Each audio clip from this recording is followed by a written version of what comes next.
Pues los parientes pues también tienen que poner con paciencia, pero Dios nos pone lo que podemos hacer, ¿verdad? Dios nos da la fuerza y a cada uno le da lo que le toca, porque creyendo en la soberanía de Dios, pues Dios nos juega los dados, nos da lo que nos corresponde. Bien, estamos estudiando acá la primera carta de Timoteo. Hemos llegado al capítulo número 3 y estamos vamos a pasar al verso número 4. Haciendo el recuento, pues me pongo a pensar por un momento cuando nació la iglesia. El nombre griego es eclesía, pero realmente es asamblea, y una asamblea mesiánica sería lo correcto en la traducción. Pero cuando el apóstol andaba no levantando iglesias, eran en las casas y se reunían unos cuantos y comenzaba esta situación. Y vemos que, como siempre, de estas obras levantadas, había gente que quería contaminar el Evangelio. El Evangelio era desconocido para todo el mundo en ese momento. Los de Éfeso tenían su propia diosa, tenían su propia diosa, ¿verdad? Los judíos pues tenían y veían y habían visto revelado al Señor, pero no lo aceptaron como su Mesías. Entonces tenemos judíos por un lado, gentiles por otro, y ambos queriendo contaminar el Evangelio puro. Esta es una historia que continúa hoy. Las iglesias están contaminadas por falsos maestros, por falsas doctrinas. Pero esta carta recibe este joven una instrucción y empieza Pablo a decirle el perfil de cómo deberían de comportarse y cómo debería de conducir esa asamblea que estaba ahí y cómo debía de enfrentar a estos falsos maestros. Ahora, por los judíos querían contaminar con la ley, y por parte de la diosa Diana, ya vimos, pues los hombres habían menguado y era una diosa, no era un dios, era una diosa, y habían sacerdotisas, y eso quería entrar a la iglesia. No es que Pablo tenía algo contra las mujeres, sino que las mujeres tenían el protagonismo y por eso tenían una diosa, y era Diana o Artemisa. Entonces, este tipo de culto querían llevarlo al cristianismo también. Entonces las mujeres, cuando llegaban a la asamblea, pues se vestían de tal forma, y los hombres pues minúsculos ahí, ¿no? Entonces, esto lo habían traído de la iglesia allá. En las congregaciones, muchos que vienen de diferentes congregaciones traen costumbres aquí también y quieren contaminar la iglesia. Unos con la vestimenta, algunos con la vestimenta porque han venido de otra parte de allá, otros para orar, salta la raca, taca, y quieren traer eso para acá también, ¿verdad? Otros que se postran, quieren traer eso para acá, otros que no dicen nada, que duermen en la iglesia también. Entonces, pero la gente arrastra cultura, arrastra costumbre, y eso quería contaminar. Y le dice Pablo a Timoteo: tú te vas a parar firme y vas a enseñar esto. Van a orar, van a tener un amor no fingido, con un corazón puro, con una limpia conciencia. Las mujeres tienen su lugar, pero aquí no está Diana. Aquí es Yahvé, aquí es Elohim, aquí es Yeshua. Y aquí el protagonismo, según él, son los hombres que dirigen el culto, no que las mujeres sean menos. Las mujeres van a ser adornadas, pero no engandufadas, o sea, para humillar al hombre. El hombre casi siempre es más descuidado para vestir, las mujeres son más coquetas. Y a veces se avergüenzan del hombre porque hay unos que andan todos harapientos, francamente, y cochinos, ¿verdad? Entonces, y a veces las mujeres bañate, cambiar. Bueno, entonces pasan estas cosas. En esta costumbre, en Éfeso, Para los que quieran entender un poco el contexto, hay una película que se llama, y así se llama la protagonista Diana, la Mujer Maravilla, y esa es una historia, justamente esa película es una historia de las Amazonas, que es una historia en donde Diana era la diosa y las mujeres eran las líderes. Ahí pueden entender cómo funcionaba esta situación. Entonces el mismo liderazgo quería estar en la iglesia, pero ya se dijo, ya se corrigió, no con odio contra la mujer. No se trata de eso. Se trata del orden del culto, no de que uno es menos y que el otro es más, sino las funciones. Y le dice, tú vas a corregir eso. Bueno, y continúa, porque ¿qué era una iglesia? ¿Qué es una asamblea? Si nadie sabía qué era eso. Y para iniciar, pues, los templos comenzaron, todos conocían el templo, pero el templo judío. Pero no había edificios como para reunirse, se reunían en las casas.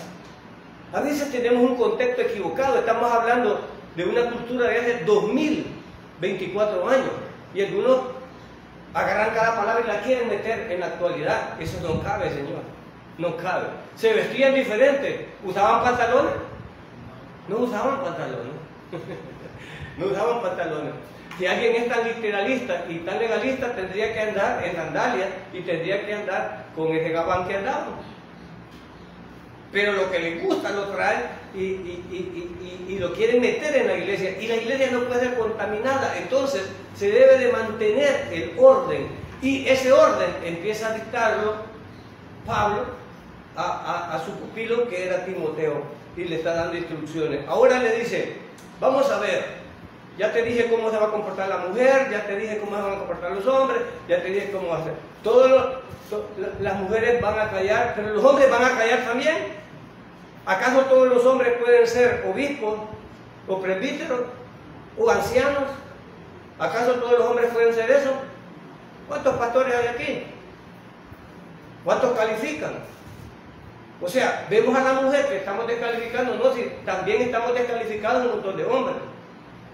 No todos pueden ser obispos, no todos pueden ser presbíteros, no todos pueden ser ancianos. Y ahora te voy a decir, Timoteo, quiénes pueden ser. Y bueno, y el hermano nos estuvo hablando ahí de que el primer punto, buena obra desean si quieren ser obispos. Bueno, buena obra, ¿no? Si alguno anhela ser obispo.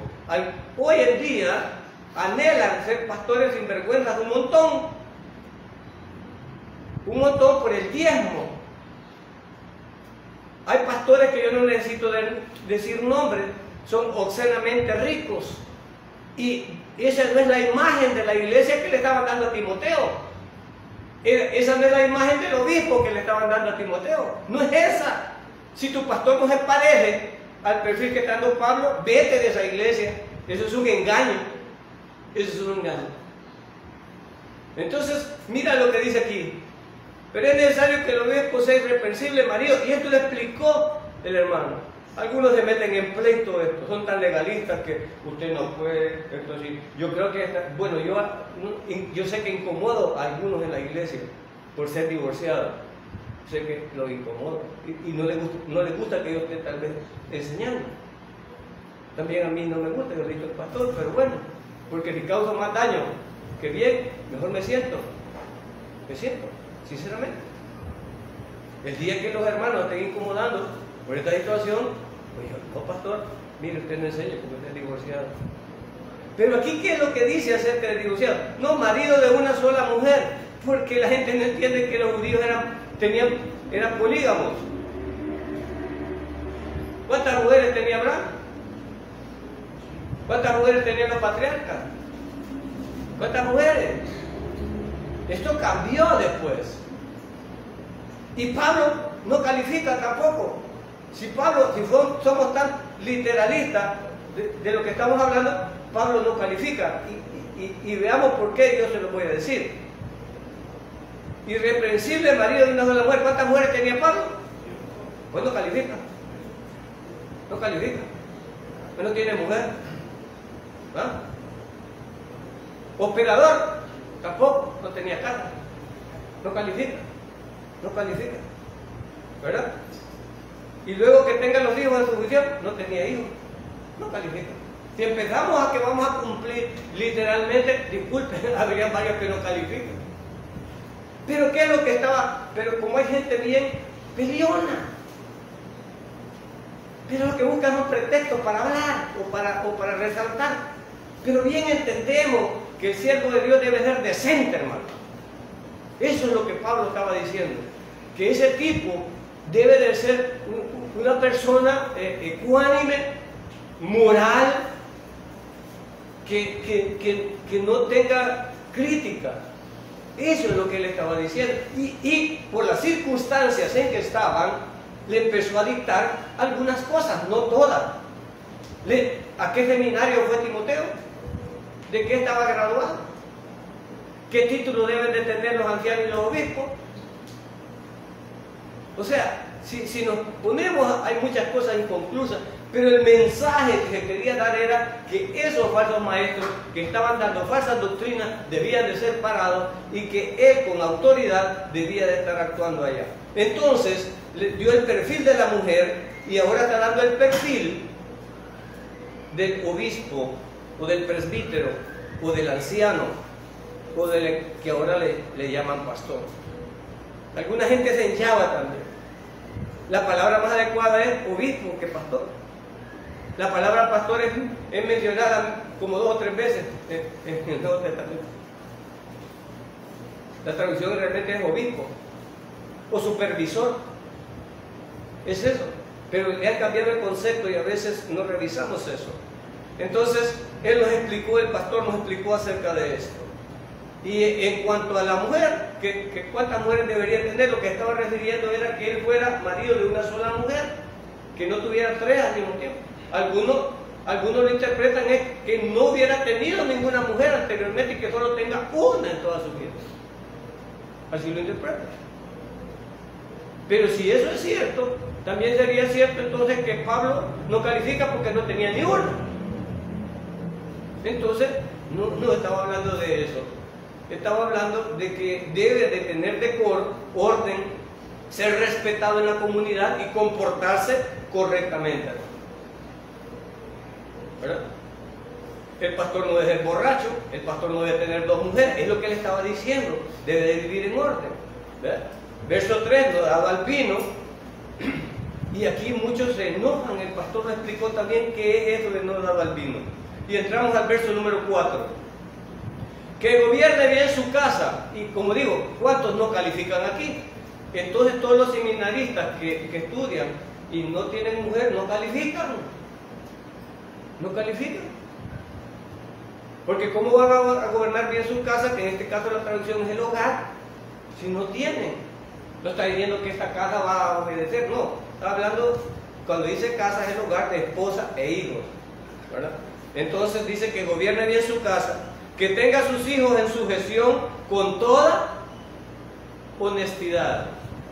Lamentablemente los pastores sufren, los ancianos sufren, los presbíteros y obispos sufren, porque a veces él es el llamado, pero los hijos son desobedientes, y a veces el presbítero o el anciano no ha sabido criar a sus hijos y ha creado unas aldañas que lo hacen pasar vergüenza. Y esto lo vimos en el Antiguo Testamento. Elí, un sacerdote, le decía: mira cómo andan tus hijos. Samuel, mira cómo andan tus hijos. Y eran varones de Dios, santos, grandes hombres, pero los hijos perdidos. Esto sucede. Ahora a los hijos no se les quiere ni corregir ni decir nada. Entonces le dice, los que pertenecen a la asamblea mesiánica o a la iglesia deben de gobernar bien su casa. No van a golpear a la mujer, no deben de maltratar a su mujer, no deben de maltratar a sus hijos, los deben de gobernar bien, con amor, con honestidad. Eso es lo que está diciendo aquí. Ahora, ¿esto lo puedo aplicar hoy en día? Claro, claro. Los hijos de los creyentes no se trata de torturarlos, no se trata de ponerles tantas reglas que odian el Evangelio.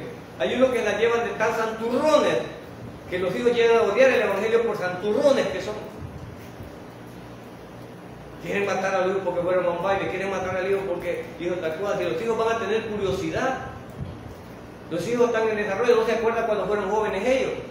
Todos los viejos creen que son santos ya cuando están viejos, pero cuando fueron jóvenes no cuentan todos los degeneres que eran. Entonces los hijos a veces tienen que pasar estas situaciones. Muchos pasaron esas situaciones. No debe de ser, no debe de ser. Se les debe de orientar, claro que se les debe de orientar. Claro que se les debe de poner límites a los hijos. Mientras usted los mantenga, los hijos deben de tener límites. Sujeción se llama eso, sujeción. Ya me voy a comprarme tal cosa. ¿Y por qué te voy a comprar tal cosa?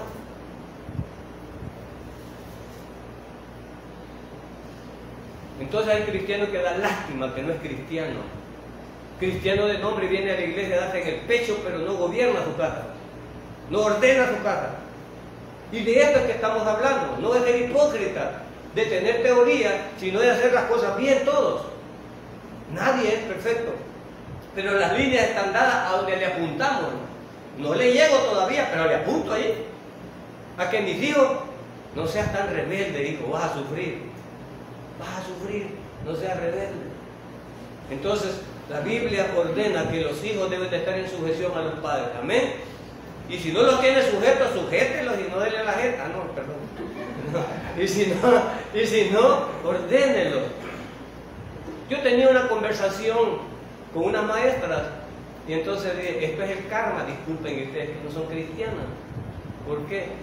Porque si ustedes dicen karma, entonces no son cristianas, porque karma tiene que ver con una religión hindú y esto tiene que ver con los indios.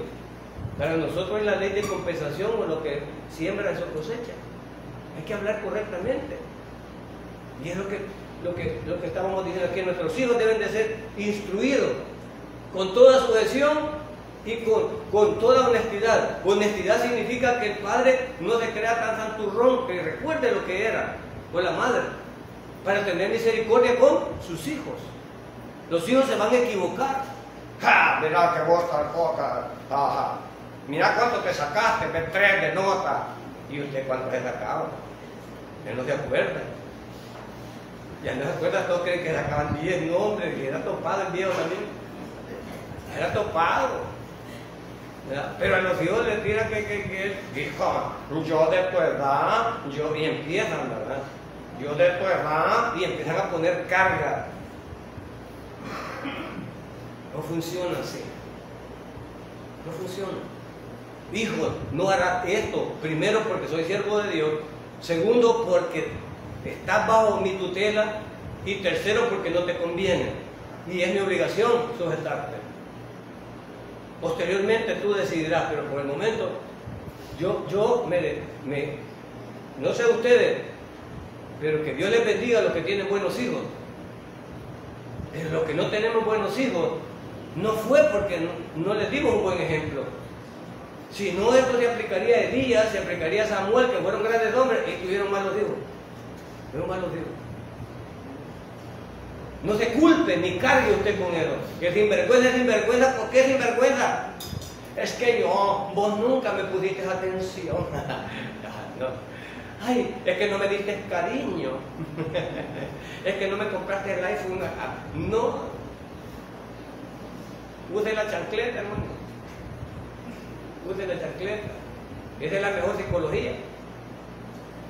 ¿Verdad? La mejor terapia. Sujeción. Pero ¿cómo se va a sujetar si no ve autoridad en usted? Ay, hijo, ¿querrás estudiar? No. Ah, está bueno. Ay, hijo, ¿querrás barrer? No. Ya va la vieja a barrer. ¿Qué pasó? Hay que ir a traer las tortillas. Vaya usted, la pobre vieja, ya. Ella va. Y ella ya, tamaño. Porque hoy los muchachones no sé qué les dan. No sé si le echan abonos, pero algunos tamaños. ¿Y de dónde salió esto? Por reírnos. Nosotros en mi generación éramos desnutridos porque comíamos saltado y cuando cachábamos. Estos no. Van allí donde el pediatra nos saca tamaños, animales de chorompones. La cabeza nada. Como que son de esos mangos que madurados a la fuerza. O como que son de esos pollos de granja que los inflan, pero no sirve. No sirve. Entonces sujetar a los hijos como creyentes, que les demos testimonio, no es sencillo, y la carga no es sencilla, hay que comprenderlo, hay que doblar rodillas, y los hijos tendrán curiosidad. Claro, pero hay que ayudarlos, hay que orar, y hay que ir con ellos, ¿no? Hay que hacerlo, hermano. La orden es esa como cristiano, no sea flojo. Si es cristiano y respeta a Dios, respételo. La orden que Él está dando, que sujete a sus hijos, que ande honestamente, que no ande trayendo, y esa bicicleta yo le trae, mire, ahí la conseguí y no te puedes traer una para mí. No, vaya a devolver eso, vaya a devolverlo. Y empiezan a huevear y ellos lo fomentan. ¿Ah? Yo te traje eso, empieza la señorita con un iPhone, no sé cuál es el último hora, no sé, pero es la idolatría de ahora. Hija, y qué bonito tu teléfono. El viejo no se la compró, no se lo compró, Dios le sacó eso. ¿Quién se lo dejaría? ¿Ah? Pero no dice nada usted, no dice nada, ¿verdad? Y la cipota al rato aparece con otra cosa. ¿Y esta qué está pasando aquí?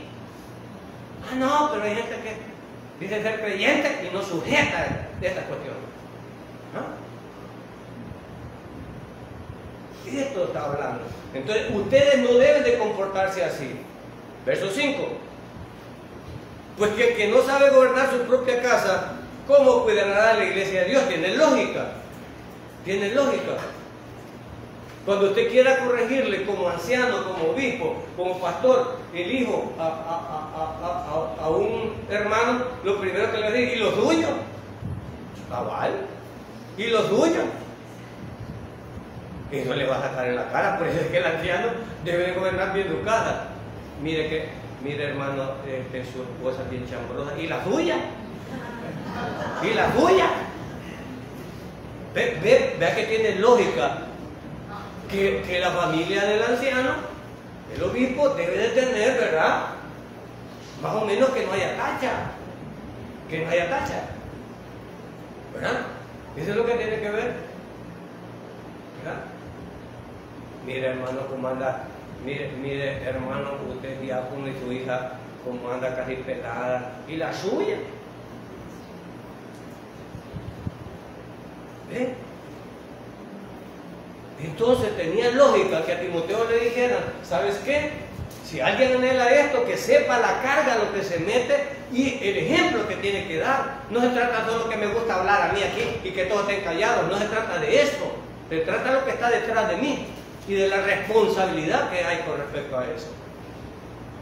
Por eso yo no soy pastor, yo enseño, yo comparto, soy un siervo. Y no puedo ser pastor porque no califico. Para algunos, para Cristo es otra cosa, pero para algunos no. Pero cuando uno es estorbo en vez de ayuda, es mejor quitarse. Es mejor quitarse. Pero eso dice aquí, en sujeción con toda honestidad, y el verso 5 explica, porque no puede pedir lo que él no hace. Verso 6, que no sea un neófito, que no sea alguien nuevito, porque los nuevitos, hermano, son como luces encendidas. Cuando uno llega, si es que se prende. Y hermano, salgamos a evangelizar, hermano, están prendidos, porque es nuevo. Y la emoción del perdón de Dios y alcanzar la salvación es grande. Aleluya por eso. Pero de pronto, el neófito no tiene experiencia. Y al ser nuevo, hermano, se cometen muchos errores. Muchos errores. La experiencia que uno tiene es la acumulación de los errores corregidos, hermano. Es eso. Entonces, aquí recomienda que no sea un neófito, es decir, no una persona nueva que todavía no ha crecido en el Evangelio. Hay personas que no han crecido en el Evangelio.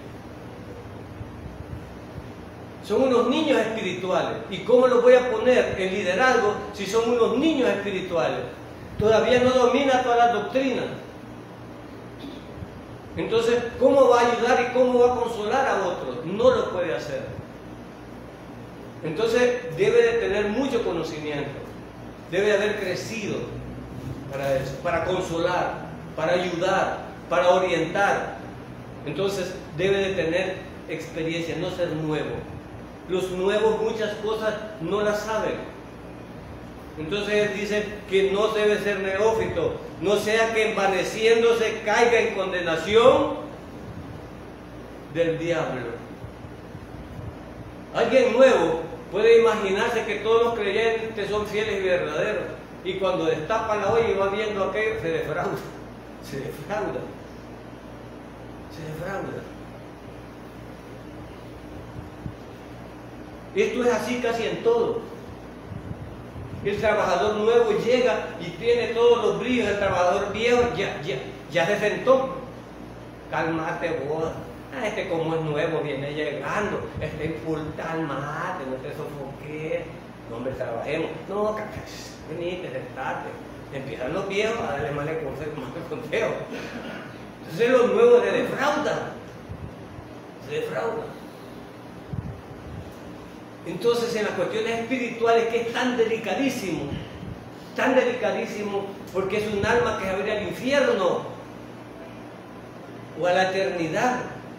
No estamos jugando con una vida física, no estamos jugando con un negocio, estamos jugando y trabajando para el creador del mundo, no cualquiera. La responsabilidad es grandísima de un mal consejo, de una mala orientación. Más le vale ponerle una piedra de molino en el cuello y aventarle en el agua que le sirvan de estorbo a alguien. Por eso le digo, hermano, hay que quitarse si uno está de estorbo. Si un hermano está teniendo problemas por uno, pues te disculpe, hermano. ¿Está bien? ¿Está bien? Eso hay que hacer.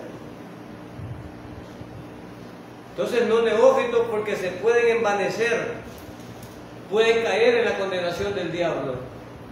Porque sus bases no están firmes, porque su doctrina no está firme. Por eso es que vemos a Pablo instruyendo a su pupilo y le dice: así vas a hacer, Timoteo, así vas a enfrentar a estos falsos profetas. Las mujeres que no anden bien gandufadas, Timoteo, le van a decir que el adorno que ellas tienen es el adorno espiritual de ser una buena esposa, de ser cariñosa, de ser bondadosa. Esos serán los adornos que va a tener. Así les vas a decir a las señoras que no necesitan gastar todo eso, y al líder que no se le ha dado al vino, no debe ¿se puede tomar vino? Sí, se puede tomar vino.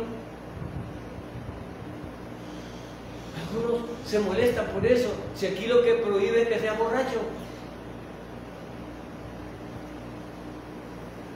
Pero hay un hermano neófito que sirvió, bueno, tenía un compañero director, y yo lo miraba angustiado, y se acercó a mí y me dice: mira, ando un problema. ¿Qué problema tienes? Vi al pastor con una cerveza en la mano,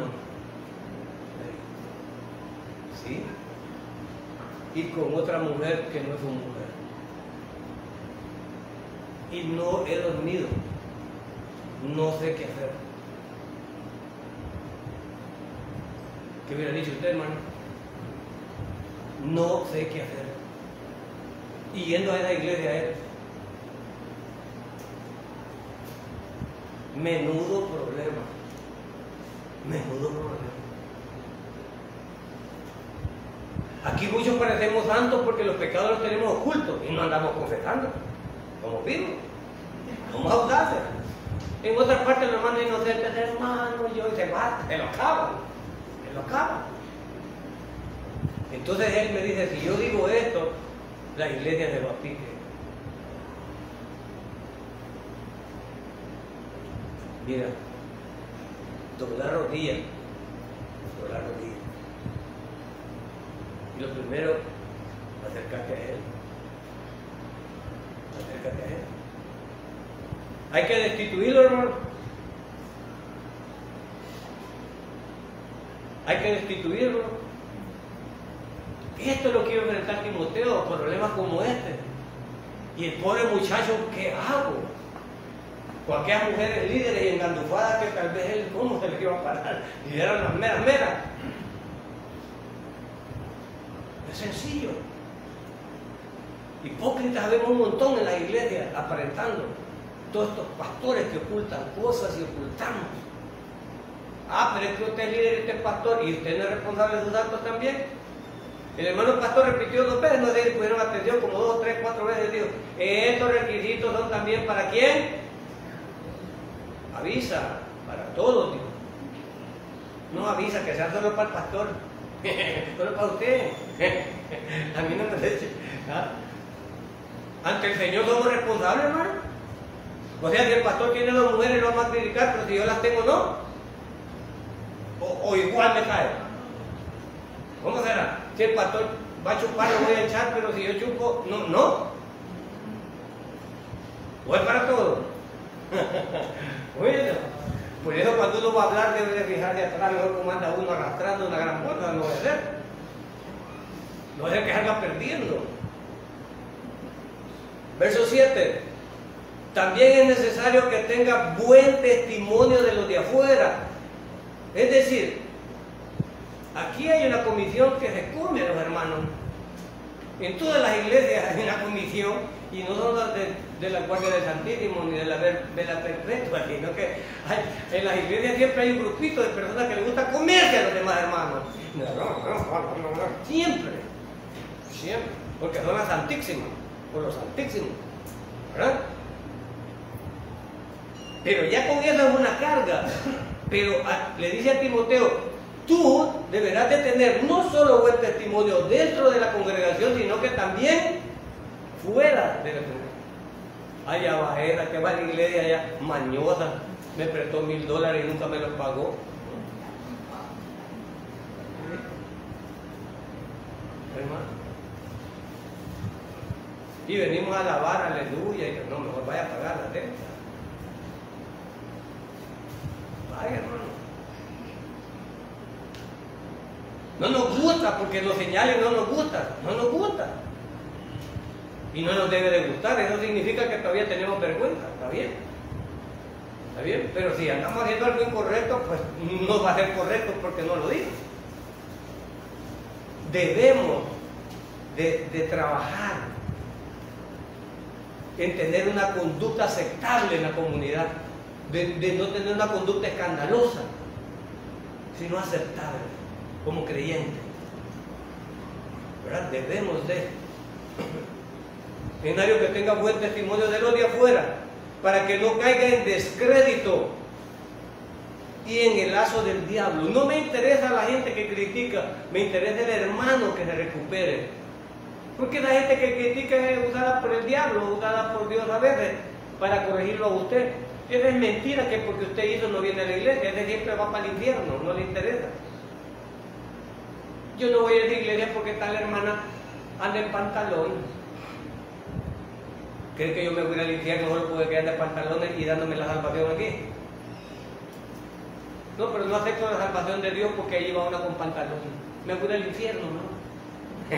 ¿Les parece que es lógico eso? Mentira. Y aquí, aunque todos viniéramos como musulmanes, no se va a llenar. No se va a llenar. Vaya, hoy ya andamos todos con gabanes y ahora. No, es que la verdad es que no quiero ir. ¿Verdad? La gente pone pretexto, hermano. Hay el Espíritu Santo que los va a convencer, y los que no son, no son. Los que no son, no son. Y nada sirve eso. Entonces los de afuera, para que no caiga en descrédito y en el lazo del diablo, 2 veces va mencionando al diablo. Es decir, que el diablo no nos puede poseer, pero nos puede usar, hermano, a nosotros. Y 2 veces lo va diciendo aquí. Que por un defraudamiento, por un enojo con Dios, por un mal testimonio de alguien, yo puedo caer, dice aquí, mira, yo puedo caer en condenación del diablo. Ya van 2 veces. En el verso 6, el verso 7. Que caiga en descrédito y en el lazo del diablo. El diablo anda con el lazo en la mano tirándolo. Y el que levante más la cabeza, ahí. Allá usted ni se deja, ¿verdad? Hasta el ganado se rebusca cuando lo quieren matar, hermano. El ganado comida para que no lo laven. Pero algunos hasta la cabeza ponemos para el diablo, que nos lace ahí. Y caemos en eso. Entonces no estaba fácil. ¿Quién dijo yo, hermano, que quiero ser presbítero? ¿Quién dijo yo? Pues es que para servir al Señor es con temblor. Es con temblor, hermano. Estamos ante el Altísimo. Podemos engañar a todos, pero al Altísimo no lo engañamos. Esa cuenta la tenemos. Esa cuenta la tenemos. Y dice ahí, esto sería el carácter que deben de tener los obispos. Pero luego pasa y va a tocar ahora los diáconos. Pero ¿cuáles son los funcionarios de la asamblea mesiánica? ¿Cuáles son los funcionarios? Porque hemos inventado tan ujieres que no sé qué. Es mentira. En la iglesia primitiva solo estaban estos dos cargos: obispo y diácono. Eso es todo, ¿verdad? Eso es todo lo que había. Ahora, los obispos, encargados de la enseñanza, encargados de la doctrina, encargados de todo, pero al principio los obispos no solo hacían eso, aquí era el evangelio completo. Los obispos servían las mesas, le daban de comer a las viudas, a los huérfanos y a todos los necesitados. Déjame decirte lo siguiente, y ese es el problema cuando somos de una cultura de Occidente. En Oriente, y específicamente en Israel, y en este contexto, los israelitas estaban cubiertos para no mendigar y estaban cubiertos para no caer en desgracia. Y bueno, como creyentes han leído el Antiguo Pacto y ustedes saben todas las leyes que había. En herencia, en tierra, en préstamos, en todo, Dios los había cubierto para que su pueblo, ese pueblo es un pueblo especial. Un pueblo especial. Y hoy en día los ortodoxos en Israel hacen lo mismo. No crean que no hay israelitas que todos son ricos, no, hay unos pelados. Pero estos pelados no aguantan hambre. Y no aguantan hambre porque los diáconos se encargan de recolectar alimentos. Los diáconos se encargaban de eso. Y la palabra diácono significa mesero, literalmente. Mesero. Sirviente. Eso es la palabra diácono. Mesero, sirviente. Pero el diácono no estaba obligado a enseñar. El obispo, el anciano y el presbítero estaban en el oficio de enseñar. Pero el diácono estaba en el oficio de servir. ¿Y servir qué, hermano? Aquí no nos dan de comer. Pero las reuniones en estas asambleas no solo cubrían la necesidad espiritual, sino las necesidades básicas también. Muchos de estas asambleas, los diáconos les proporcionaban canastas, y la canasta debería de tener comida para 14 días, literalmente, para 14 días. Los diáconos se encargaban de ir a pedir, y ahora me va a entender por qué le estoy diciendo esto. Porque son mañosos, porque son mentirosos, estos se hacen ricos. Porque los diáconos pasaban por todas las casas de los que sí tenían para llevarles a los que no tenían. Recolectaban dinero y recolectaban víveres para proteger a los viudos, a las viudas, a los huérfanos y a los desamparados. ¿La iglesia hacemos eso? Esa es la naturaleza de la iglesia. Porque la iglesia es el brazo de Dios en la tierra, manifestando el carácter de Dios en su misericordia y su piedad para los necesitados. A veces nos hemos desnaturalizado de lo que debíamos de hacer. Entonces los diáconos, así mismo, es decir, así como el presbítero y el obispo, los diáconos asimismo deben de ser honestos. Hermano, ¿cuánto va a dar para los pobres de la iglesia? Porque esto era para los de la iglesia. Un hermano que no tuviera trabajo, no hombre, no se iba a preocupar. Pero nos gusta repetir, ¿cómo va? A ver si lo recuerdo. Los hijos del Señor no van a mendigar. pero porque vos te lo vas a llevar. Pero nos gusta repetirlo, pero no das nada. ¿Quién crees que se lo va a llevar?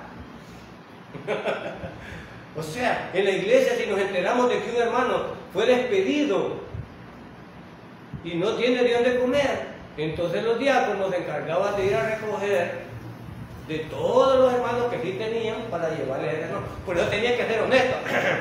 Híjole, creo que para este hermano es mucho. La mitad para mí, la mitad para el hermano. ¿Ves por qué tenía que ser honesto? ¿Ya? $300 recogí. Ah, pues no voy a agarrar tanto para acá y tanto para allá, ¿verdad? No, en ningún momento. ¿Ves por qué los que trabajan para el Señor deben ser honestos? Aquí no hay cabida para sinvergüenza. No hay cabida para sinvergüenza. Porque estamos tratando algo tan delicado, ¿verdad? Entonces tu ofrenda, tu donación, tenía que ser dada para los que sí lo necesitaban. El hermano tiene 3 hijos, no tiene trabajo, no por haragán, sino porque está... No estoy hablando de los hermanos gañanes. Ah, está bueno, hermano. El otro 15 me va a traer también, ¿verdad? No.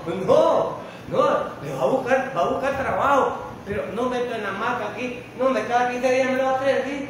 Ah, está bien. Mire, me podría traer carne en vez de traerme espagueti. No es eso tampoco. No es eso tampoco. Aunque de los hermanos no hay aquí, ¿verdad? Pero bueno, entonces los diáconos, eso era lo que tenían que hacer. Ver quién tenía necesidad. ¿Por qué? Porque no iba a perder el tiempo el obispo, no iba a perder el tiempo el presbítero, el anciano, el pastor, dejando la enseñanza por andar sirviendo las mesas, por andar sirviendo las necesidades de los hermanos. Eso era lo que hacen los diáconos, para que tengamos una idea. Entonces los diáconos, así mismo, deben de ser honestos, sin doblez, para que me entiendan y sí me van a entender. Hay un animal que tiene doblez en la lengua. ¿Ya saben cuál es, verdad? ¿Ya han visto la lengua de la serpiente? Es nítida. Miren.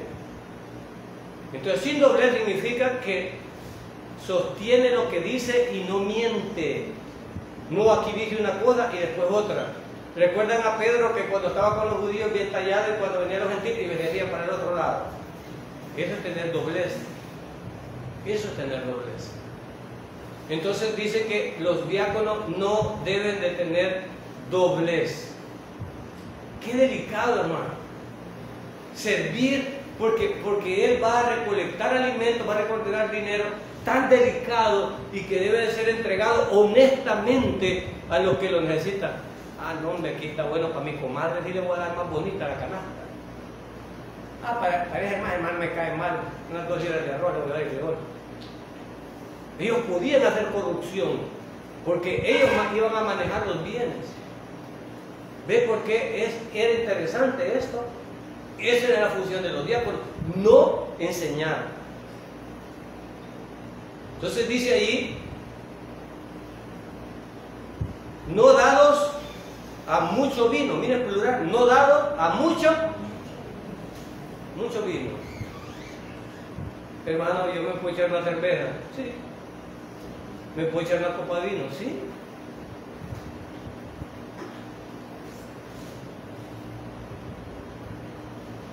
Pero es correcto que esto lo haga el público un hermano. Va a ser criticado de los de afuera. Entonces ya dijimos que decía que debían de tener, que los de afuera tenían que tener buen concepto de los creyentes. Entonces esto no conviene hacerlo. No conviene hacerlo. ¿Verdad? Porque los de afuera van a criticar. Y ya nos dio la orden que tratemos de que los de afuera no tengan pretexto para que nos critiquen. Entonces deberíamos de andar correctamente, decentemente. Es la orden. Esa es la orden. Entonces aquí dice, no dado a muchos vinos, no puede ser borracho. ¿Y por qué menciona tanto el vino a los líderes, tanto para el uno, para el otro? Porque allá bebían vino en vez de agua, hermano. ¿Y por qué, hermano? Porque el agua no era como la de ahora. Bueno, quizás ya es como la de ahora. Son pocos los que beben agua del chorro. Todos compran agua. ¿Por qué compran agua? En ese entonces el agua era bien contaminada y les daba diarrea, les daba un montón de enfermedades, y por eso el vino, por estar fermentado, mataba las bacterias. Entonces por eso bebían eso. Y por eso dice, no dados al mucho, porque era necesario que tomaran, porque el agua era un atentado, tomar el agua en ese entonces. Estamos hablando de hace 2024 años, hermano. No crea que había chorros ni nada, no, aquí del río, de donde se agarraban, en tinajas. Entonces dice nuevamente, no codiciosos. Cuando el hermano estamos hablando acá del presbítero, no codicioso,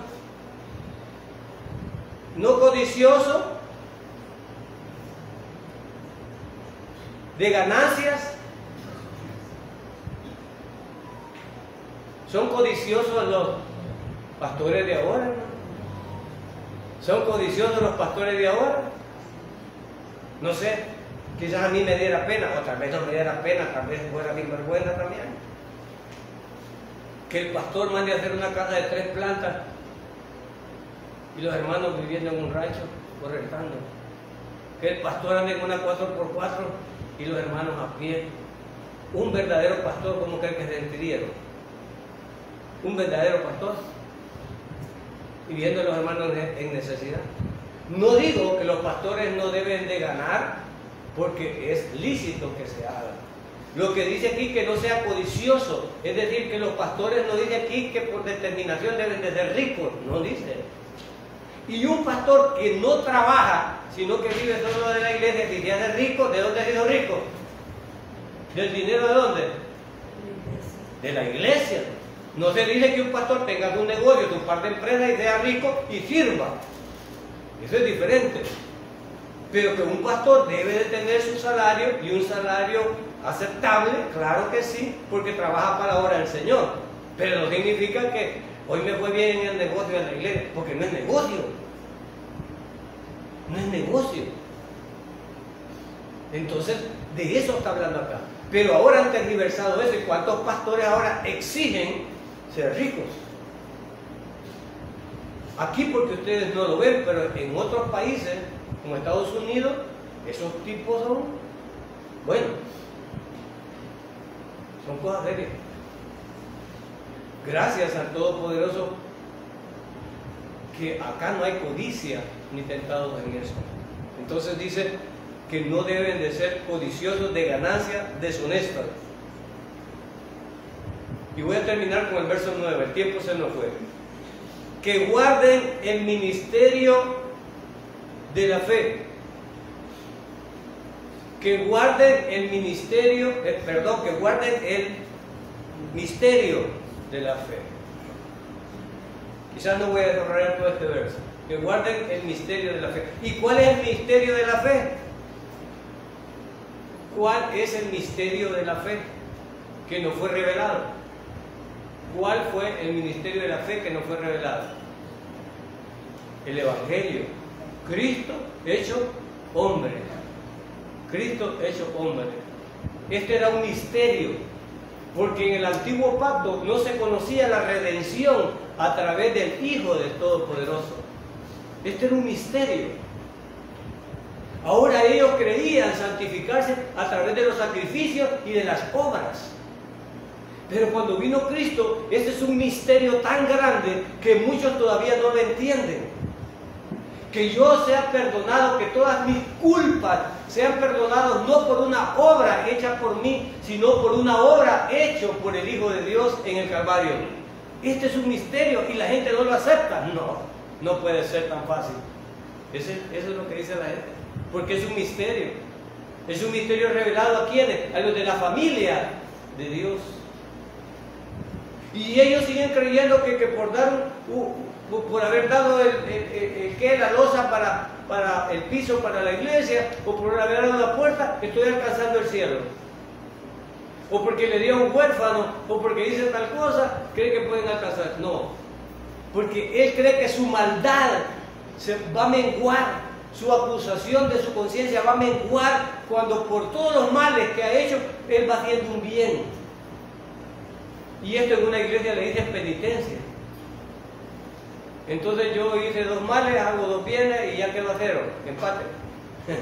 ¿verdad? Y entonces ahí se va sintiendo bien. Esto no funciona así en el Evangelio, es un misterio. Dios me perdonó por misericordia y por fe en su acto redentor en el Calvario. Y cuando yo creo eso, mis culpas son perdonadas. Y yo soy santificado por su acto, no por haber sido inocente, porque yo soy un culpable perdonado por ese acto redentor. Y algunos en la iglesia no se perdonan, ni toman la cena, porque se sienten pecadores, entonces no son salvos todavía. Siguen condenados, porque ese misterio de ese acto redentor no lo aceptan. Porque si lo aceptaran, entendieran que son limpios, y al ser limpios pasan a ser de la familia de Dios, y al ser de la familia de Dios tienen la comunión con los hijos de Dios. Amén.